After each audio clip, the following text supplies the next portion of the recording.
Bonjour, bienvenue dans le journal de l'économie que vous suivez aujourd'hui dans un cadre exceptionnel avec un invité exceptionnel. Nous recevons aujourd'hui Carlos Lopez qui a été le 8e secrétaire exécutif de la Commission économique des Nations Unies pour l'Afrique. Carlos Lopez est donc actuellement à Madagascar dans le cadre de l'élaboration de la loi pour le développement des industries à Madagascar. Carlos Lopez, vous avez une longue expérience au sein de l'Organisation des Nations Unies et particulièrement au PNUD, le Programme des Nations Unies pour le développement, dont vous avez été le représentant résident et le coordonnateur résident au Brésil et ensuite au Zimbabwe. Vous faites de l'industrialisation le fer de lance du développement de l'Afrique et notamment de Madagascar. Alors, pourquoi l'industrialisation comme stratégie clé? Pourquoi serait-il indispensable que l'Afrique s'industrialise? Ce n'est pas un hasard si normalement on associe pays développés avec pays industrialisés. Il n'y a pas d'expérience historique où un pays a vraiment pu développer l'ensemble de son économie, moderniser la façon de vivre avec des systèmes de production beaucoup plus sophistiqués, sans passer par l'étape de l'industrialisation. Il y a beaucoup de pays qui ont eu l'agriculture bien développée, mais il y a très peu de pays qui ont eu une agriculture vraiment très rentable, profitable, avec toutes les caractéristiques d'une économie moderne, sans industrialisation. Donc le lien entre agriculture et industrie est très fort, et c'est la raison pour laquelle moi je suis un défenseur de l'industrialisation comme l'étape nécessaire pour que les pays africains puissent se développer davantage. Quelles sont les décisions prises au niveau continental aujourd'hui, au niveau de l'Union africaine ou de la COMESA ou de la SADC? L'industrialisation est-elle reconnue comme une stratégie clé? Tout à fait. Depuis 4 ans, pratiquement toutes les institutions panafricaines ont reconnu l'industrialisation comme le centre de ce qu'on appelle la transformation structurelle, c'est-à-dire la modernisation économique du continent.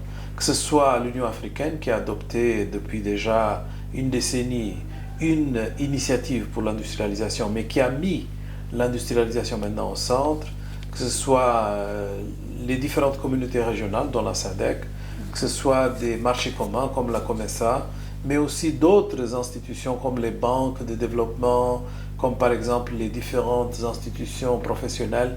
Tout le monde se met d'accord aujourd'hui pour dire l'industrialisation est clé, c'est une étape pour laquelle nous devons vraiment faire le nécessaire. Ce n'est pas facile parce que l'Afrique est retardataire dans le développement industriel, mais c'est vraiment ce qu'il faut. Et justement, historiquement, est-ce qu'on a inculqué la culture de l'industrie aux Africains? Je pense que beaucoup de pays ont avancé dans le domaine industriel, comme par exemple l'Afrique du Sud, comme un certain nombre de pays. Le Kenya aussi a une industrie assez développée. Nous avons les pays de l'Afrique du Nord. Donc l'industrie n'est pas absente du continent. Mais ce dont on parle, c'est de pouvoir accélérer un peu le phénomène. Et nous avons identifié 3 points d'entrée qui sont les points d'entrée les plus importants. Le premier, c'est l'agro-industrie pour transformer la production du secteur primaire, l'agriculture, les pêches, etc. Le deuxième, c'est valeur ajoutée aux matières premières que nous exportons, parce que l'Afrique est un exportateur net de matières premières, mais les exporte très souvent sans transformation. Ça veut dire avec très peu de participation de la population dans l'emploi de ces industries extractives. Et donc, nous avons beaucoup de possibilités vraiment d'améliorer notre part dans la chaîne de valeur, comme on dit. Et le troisième aspect, c'est qu'actuellement, dans les pays d'Asie, les coûts de main-d'œuvre commencent à être très élevés. Et nous savons que c'est vraiment le coût de main-d'œuvre très élevé en Europe, au Japon, aux États-Unis, qui ont permis qu'une bonne partie de ces industries sortent de ces pays en direction de la Chine et d'autres pays d'Asie. Parce qu'à l'époque, ce qu'on appelait délocalisation était soutenu par la main-d'œuvre étant beaucoup mieux marché dans les pays asiatiques, notamment la Chine. Aujourd'hui, le même phénomène se passe par rapport aux pays asiatiques qui sont très industrialisés et qui ne peuvent pas maintenir les mêmes prix de main-d'œuvre. Donc une partie doit aussi partir ailleurs. Et donc, l'Afrique peut se positionner pour recevoir une partie de ces industries.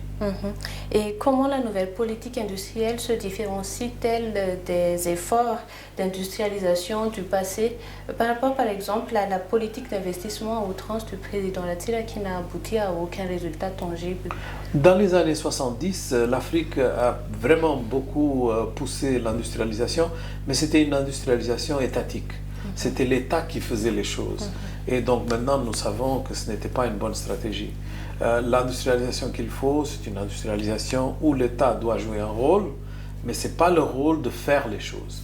C'est plutôt le rôle de créer les conditions pour que le secteur privé, les entrepreneurs, les petites et moyennes entreprises puissent entrer dans la chaîne industrielle. Et pour cela, il faut des bonnes politiques, il faut des bonnes infrastructures.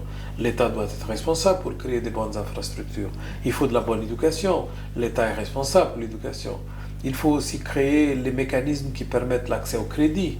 L'État peut vraiment influencer la politique bancaire.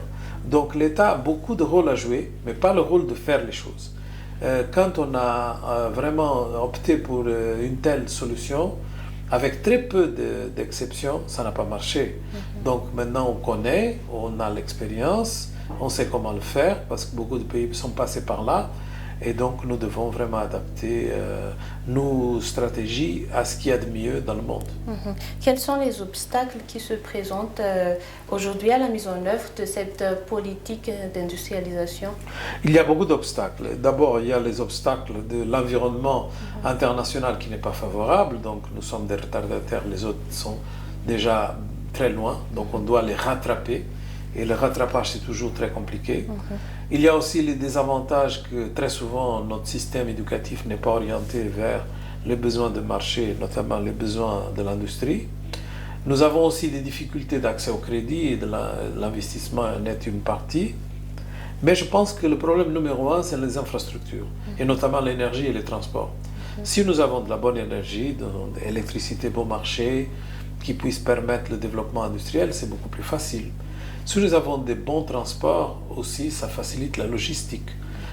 En absence de ces deux, c'est beaucoup plus difficile. C'est plutôt au niveau national? Voilà, mais je crois qu'au niveau, disons, des pays africains, les investissements dans les infrastructures des 15 dernières années sont plus importantes que les 30 années qui précèdent. Donc il y a une espèce d'accélération de la construction des infrastructures, même si on commence de très bas. Mais les progrès sont rapides et je pense que ça permet déjà dans beaucoup de pays d'avancer dans le domaine industriel. Et au niveau national, y a-t-il une véritable volonté politique et pensez-vous que Madagascar est un État capable de mettre en œuvre cette politique? Tous les États sont capables, mais je pense que l'essentiel, parce qu'on a vu ça de l'expérience de différentes régions du monde et notamment les expériences les plus récentes qui sont importante pour nous parce que les expériences les plus récentes ont des conditions internationales qui ressemblent plus à celles que nous vivons. Et nous constatons une chose qui est très simple à expliquer. L'industrialisation ne peut pas dépendre du ministère de l'Industrie. L'industrialisation doit être une politique de l'ensemble, non seulement du gouvernement mais du pays. Avec le secteur privé complètement mobilisé, avec les institutions académiques. Mais surtout, il faut que les différents ministères du gouvernement apportent chacun sa contribution à la politique industrielle parce que la politique industrielle est une politique, disons, macro, est une politique qui n'est pas sectorielle. Et quand on la traite comme politique sectorielle, alors là, on s'occupe de quelques usines, de quelques activités, mais on ne s'industrialise pas.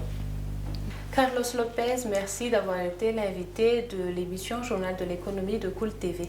Merci.